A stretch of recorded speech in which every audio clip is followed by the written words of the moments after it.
A push by Democrats to overhaul Senate rules to pass sweeping voting rights protections has suffered a devastating setback. An Arizona Democrat announced that she cannot support changing the Senate's filibuster rules. But both New York senators are supportive of changes to the filibuster, and in doing so, they reversed their previous positions. Washington, D.C. Bureau reporter Kevin Fry takes a closer look. We are on the precipice of a crisis, a constitutional crisis. That was Senator Chuck Schumer back in 2005, railing against doing away with the filibuster, the arcane Senate rule allowing the minority party to require 60 votes for most legislation to pass. And they will change the rules, break the rules, misread the Constitution so that they will get their way. Democrats were in the Senate's minority at the time and were using the filibuster to hold up judicial nominees from then-President George W. Bush. Fast forward to 2017, with Democrats again in the minority, Schumer blasted Republicans for creating an exception to the 60-vote rule, allowing Supreme Court seats to be filled by a simple majority. Democrats themselves had previously lowered the vote threshold for other nominees. I hope the Republican leader and I can, in the coming months, find a way to build a firewall around the legislative filibuster, which is the most important distinction between the Senate and the House. Contrast that with today. Schumer, now majority leader, is backing overhauling Senate rules, including the filibuster.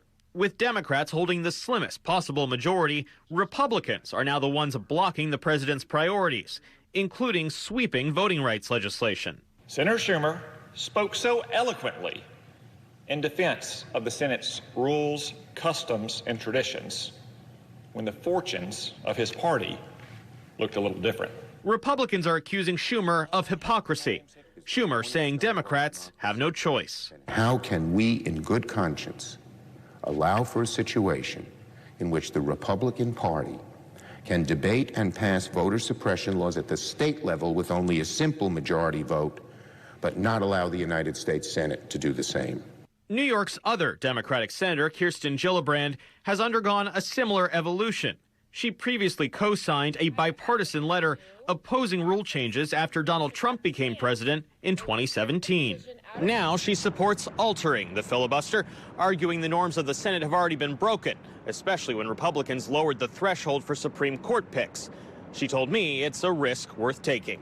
I know that McConnell will misuse it when he is in charge, and I know it will be brutal, but we are already seeing an erosion and a destruction of basic constitutional rights, of voting rights and women's reproductive freedom throughout the country. And so I think we have to protect those rights now. But with key Democrats not on board with changing the rules again, the filibuster as it now stands will almost certainly live to see another day.